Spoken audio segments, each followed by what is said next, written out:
當你有一日抬頭望天，見到我哋嘅太陽變成紅色，一日比一日大嘅話，咁呢，唔該你快啲將你啲錢使晒啦，因為太陽好快就玩完啦。今期吹吹太陽嘅命運。話時話，太陽喺宇宙嘅角度嚟講呢，真係碎料嚟。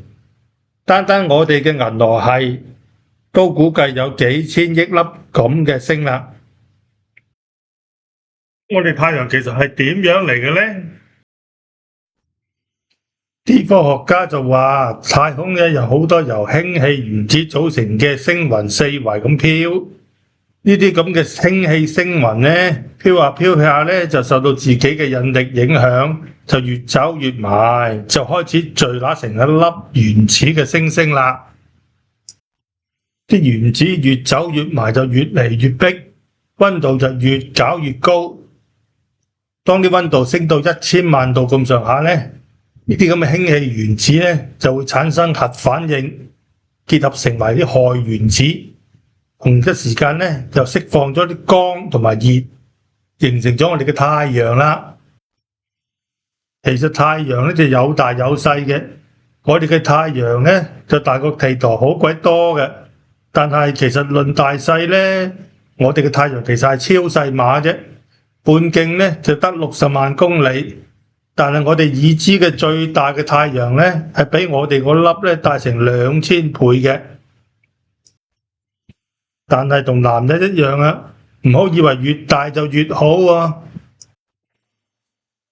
大碼嘅太陽啲氫多，自然燒得勁啲，咁啲氫好快就燒久完，所以得幾百萬年命。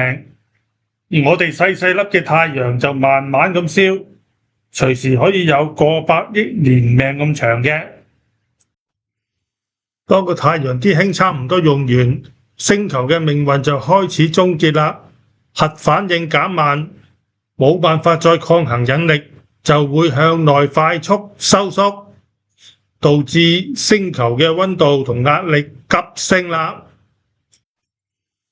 咁樣就使到呢，正如喺星球外層嘅周圍嘅啲氫原子呢，都開始核變啦，產生嘅能量呢大到呢，外層啲氣體都膨脹咗幾百倍，因此呢個星球望落去呢就大咗好多，而且會呈現紅色嘅。啲天文學家呢就叫呢啲做紅巨星。通常紅巨星呢都有幾百萬年玩下嘅，係太陽死亡之前嘅必經之路。咁紅巨星之後又點啊？先講下細粒嗰啲太陽啊，佢嘅核心會因為引力即係使到佢越嚟越熱。當熱到成億度嗰陣嘅時候呢，就出現一種叫做氦閃嘅核反應。核心裏頭裏面嘅氦原子呢，就會變成碳原子同埋氧原子，釋放出極大嘅能量，使到外殼層嘅氣體呢拋晒出嚟，散咗。咁成個紅巨星呢就玩完啦，變成咗一堆靚靚嘅氣體星雲。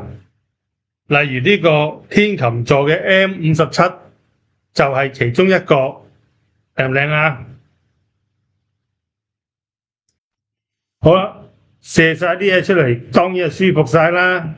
最後呢，就剩翻一個超重嘅核心仔喺度，佢嘅密度呢，就大到1立方厘米，即係一個手指頭咁丁丁呢，就有成噸咁重噶。天文學家呢，就叫呢啲做白矮星。我哋嘅太陽呢，最後就會係咁款噶啦。至於嗰啲大過我哋8到25倍嘅太陽呢，就唔同啦。由於佢哋咧質量太大，佢嘅核聚變呢就會由氦到碳，碳到矽，矽到鐵嘅，直至到鐵呢就冇辦法再變，就谷住喺度。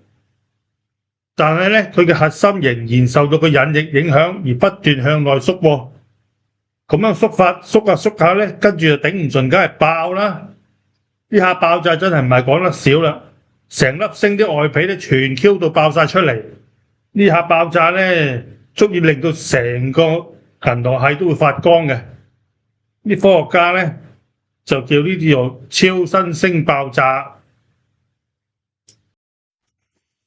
超新星爆炸嘅溫度極之高，講緊幾十億度呢啲範圍嘅，可以製造出比鐵更加重嘅元素，例如金之類。不過超新星爆炸完之後咧，其實粒星內部咧仲喺返度嘅，不過咧變咗一粒由中子組成嘅中子星，大約咧只係有10至20公里嘅直徑嘅啫，但係佢嘅密度咧就簡直就係驚人嘅，一個手指頭咁多咧，就講緊有10億噸咁重㗎喇。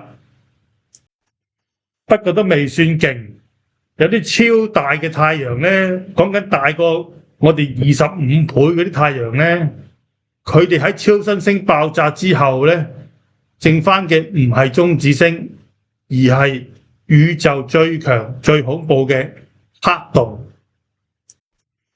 任何物質同埋光線一旦入咗黑洞嘅勢力範圍咧，就冇辦法逃走，全部俾佢吸收晒嘅。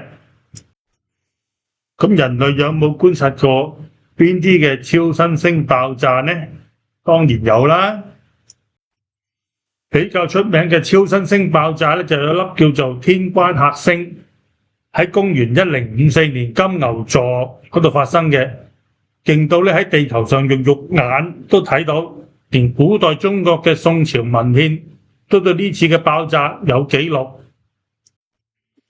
咁超新星咁勁啊，有冇人諗下利用佢嘅原理嚟做啲能源或者做武器呢？喺美國加州就有個叫做國家點燃嘅實驗室，係一座基於雷射慣性約束核融合嘅裝置，喺1997年就已經開始搞㗎喇。咁佢試圖咧就用雷射造成極高溫同極高壓，打落一啲氫嘅原料上面。希望咧就啟動咗核融合呢個反應，咁啲氫原料咧就喺高溫高壓之下咧就產生核聚變，釋放極高嘅能量。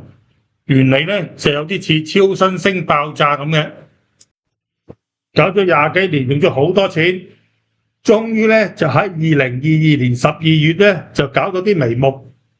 首先咧就實現咗核爆輸出嘅能量大過輸入嘅雷射能量150%。不過雖然係咁講，但係距離實際應用咧都係10劃都未有半撇嘅。好啦，講到最尾，我喺度諗，如果超新星爆炸遇上黑洞，究竟係超新星爆炸炸散黑洞啊，還是黑洞吸收咗個超新星呢？諗諗佢啊，我哋下期再吹吹佢。好，係咁先，拜拜。